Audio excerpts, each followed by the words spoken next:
analysis of the movement we're seeing on the markets today, where we're seeing the JSE starting to make a steady upwards progress?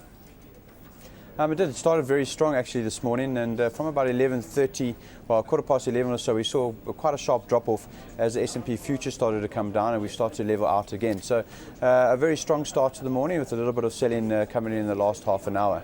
Of course, when it comes to companies in the spotlight, speculation around Bharti and MTN are rife. What are you making of the noise there? Well, it's difficult to tell, obviously, with Bloomberg saying that there is a deal coming through, and Reuters came out and said there's nothing, and Bharti came out and said they're still in discussions. But with that number that came out on Bloomberg's of $24 billion, it looks like there's a premium of to about 150 Rand for MTN shares. The question, though, is how much is MTN going to pay for their 33% of Bharti, and that's where the question comes in. But looking at those numbers, about 150, 155 for MTN.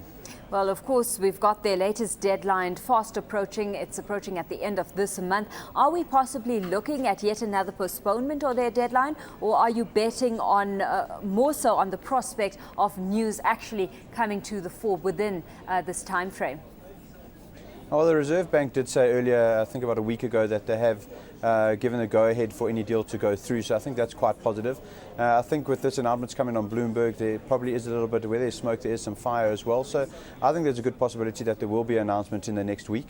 We're halfway through the month, so they have got a little bit of time still to iron out any details. But there's a good possibility by the end of the month that we will have some type of announcement from them. Some kind of announcement then. For now, the market's still pretty unsure on how this is all going to play out. What impact do you see this having on the Rand if the deal does fall apart? I think the Rand will weaken quite significantly. It also shows that there's difficulties in doing business with South African companies possibly. So it could be a little bit of negativity and a bit of Rand weakness coming in if that deal doesn't come through.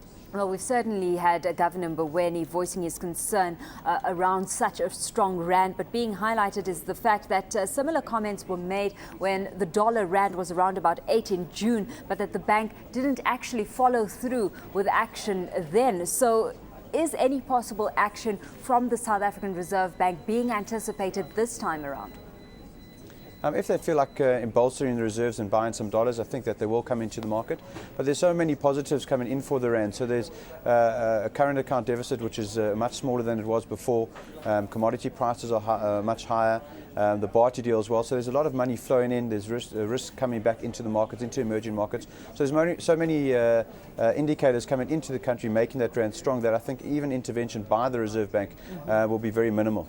Well, certainly you're not alone in that. We've had many traders reiterating that moves here would in fact be Rand neutral, immaterial if the SARB comes in to accumulate. In the meantime, we've seen banks benefiting from the stronger Rand, and in this space, Standard Bank has announced today that it expects its profits in China to double next year, benefiting from the growing economic ties we're seeing between China and Africa specifically. What is the market made of this news?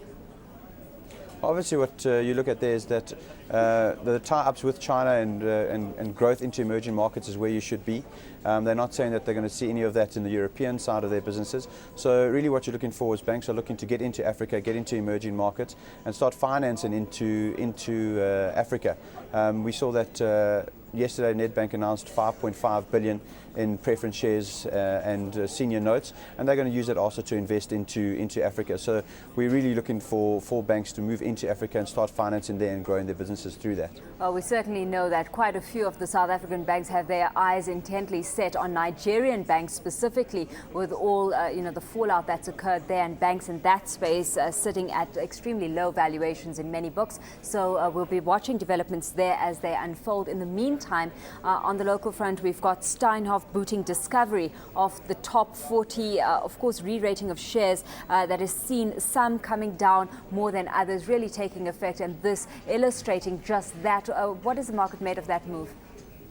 I think obviously the big institutions and funds that hold top 40 stocks have to rebalance their books, so they will have to sell out some of Discovery and buy some of Steinhoff, and that's been happening, I think, already over the week. We've seen quite big price movements and movements in Steinhoff share, and we've seen the Discovery share relatively flat. I think the rebalancing will happen on Friday, the 21st, and we'll start to see that movement as the institutions start to rebalance their books. So, of course, that's just some of the news that's currently underway and currently keeping keeping markets pretty busy. Across the Atlantic, we're anticipating July U.S. international trade numbers and then the weekly U.S. jobs claims in focus this afternoon. That specifically had an impact last week. What are your expectations for that data later this afternoon? Well, I think if those initial jobless claims and continuing claims decrease and we start to see improvement in unemployment and etc. from those numbers, it'll be relatively positive. The S&P futures look like they're opening negative currently, and I think a positive number there will move that back into the positive territory. We've had 4 conservative up days in the American market currently. I think positive numbers there will continue that uptrend.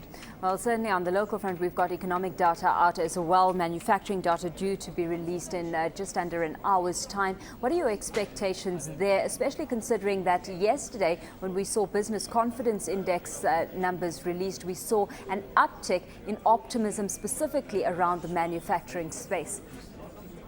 I think it's difficult. I think you saw yesterday that the rand at 7.41 at some point.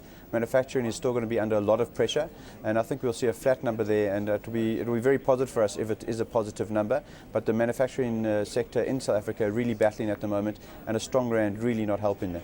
So much so, Rob, that there have been reports out. I was reading on Bloomberg earlier this week that we're looking possibly at the threat of deindustrialization in South Africa. Is that probable in your books? It is probable. We saw earlier last month one of the big piston makers that makes pistons for vehicles go under, and that had to go into liquidation. And it was a 400 million rand plant that had to liquidate, and so definitely there is a risk of that happening. And we won't see pistons probably made in South Africa for the next 5 to 10 years unless someone can really grab that asset. So there is a very big possibility of that happening.